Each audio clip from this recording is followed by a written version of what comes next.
Halo, salam saudara. Hari ini saya teringat tentang Tuhan menolong bangsa Israel di tengah-tengah intimidasi ataupun tekanan daripada orang-orang Filistin. Pada hari ini, pada video kali ini saya mau katakan bahwasanya Tuhan sangat senang diandalkan.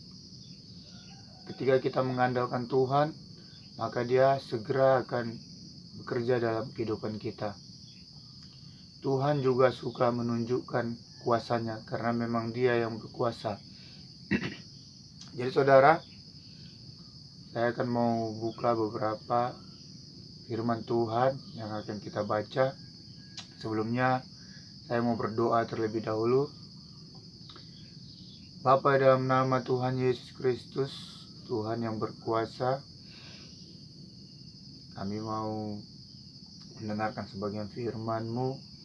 Biarlah Tuhan menuntun hati dan pikiran kami, agar kami memahami dan mengerti betapa Engkau besar dan berkuasa, dan Engkau Tuhan yang selalu siap untuk melindungi setiap orang-orang yang datang kepadamu dan mengandalkan Engkau.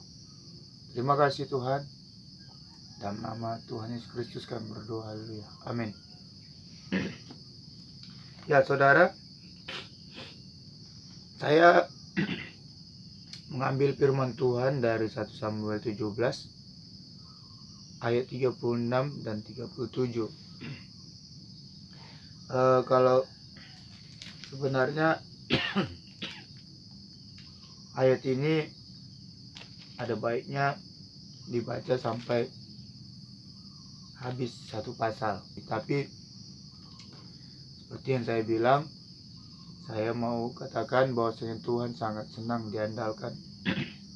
Saya akan baca ayat 36. Baik singa maupun beruang telah dihajar oleh hamba-Mu ini, dan orang Filistin yang tidak bersunat itu, ia akan sama seperti salah satu daripada binatang itu, karena ia telah mencemooh barisan daripada Allah yang hidup. Pula kata Daud, Tuhan yang telah melepaskan aku dari cakar singa dan dari cakar beruang, Dia juga akan melepaskan aku dari tangan orang Filistin itu. Kata Saul kepada Daud, pergilah, Tuhan menyertai engkau, katanya.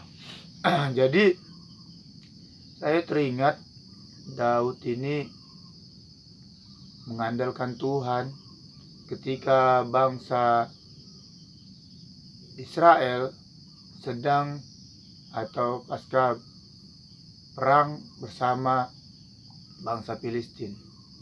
Nah, kalau kita lihat satu pasal ini, teman-teman ataupun saudara, bangsa Filistin siap bertempur bersama bangsa Israel.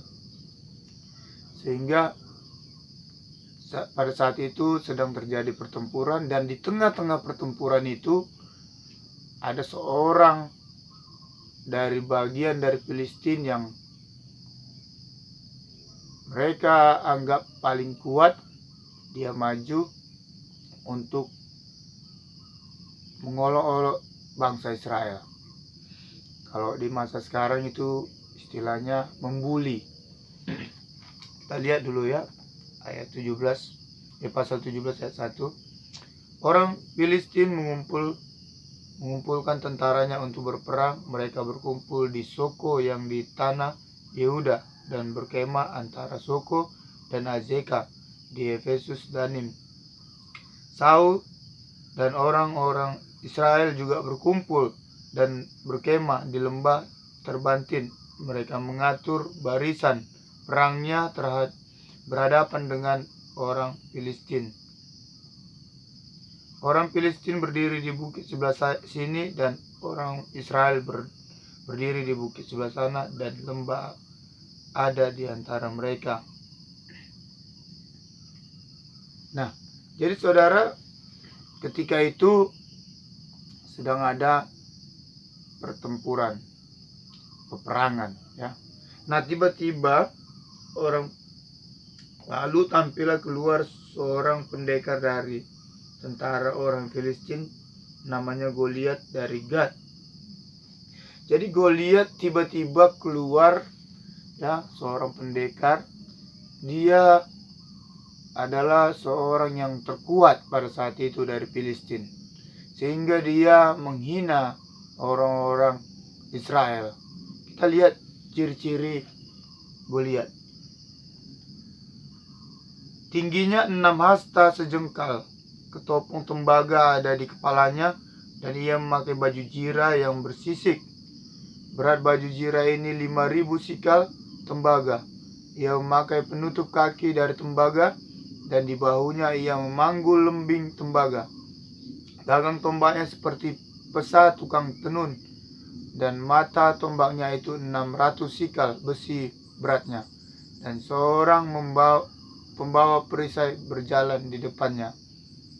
Nah, jadi kita bisa bayangkan dia menggunakan perlengkapan tempur yang sangat lengkap dan sangat kuat pada masa itu untuk perlengkapan individu. Nah, kemudian di ayat 8 ia berdiri berseru kepada barisan Israel, katanya kepada mereka, mengapa kamu keluar untuk mengatur barisan perangmu? Bukankah aku seorang Filistin dan kamu adalah hamba Saul? Pilihlah bagimu seorang, dan biarlah ia turun mendapatkan daku. Jika ia dapat berperang melawan aku dan mengalahkan aku, maka kami akan menjadi hambamu. Tetapi jika aku dapat menggulungi dia dan mengalahkannya, maka kamu akan menjadi hamba kami dan takluk kepada kami. Saudara, kita dengar tadi menggulungi dia. Bahasa menggulungi dia. Nah, saudara, pada saat itu bangsa Israel mengalami bulian, gertakan, sehingga bangsa Israel mulai getar, mulai khawatir dengan tantangan yang diberikan oleh Goliat. Goliat meminta untuk 1 lawan 1 untuk menunjukkan kekuatan pribadi prajurit-prajurit Israel. Namun akhirnya Daud muncul dan dia mengatakan Goliat sedang menantang barisan Allah Israel. Ya saudara, pada saat itu perkataan Daud itu menyerukan nama Tuhan Israel. Maka Daud yang hanya kegiatannya sehari-hari menggembalakan domba-domba orang tuanya, 2-3 ekor kambing domba, dan dia sangat muda, dia tampil untuk menghadapi Goliat 1 demi 1. Artinya 1 lawan 1.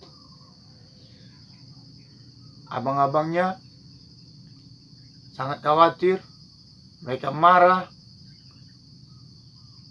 mereka melarang Daud untuk maju supaya jangan sampai terjadi kesalahan. Tapi Daud dengan yakin dia maju dengan mengandalkan Tuhan. Kita melihat di 1 Samuel 17 ayat 45, kita dengar, tetapi Daud berkata kepada orang Filistin itu, engkau mendatangi aku dengan pedang dan tombak dan lembing, tetapi aku mendatangi engkau dengan nama Tuhan semesta alam, Allah segala barisan Israel yang kau tantang itu. Hari ini juga Tuhan akan menyerahkan engkau ke dalam tanganku, dan aku akan mengalahkan engkau dan memenggal kepalamu dari tubuhmu.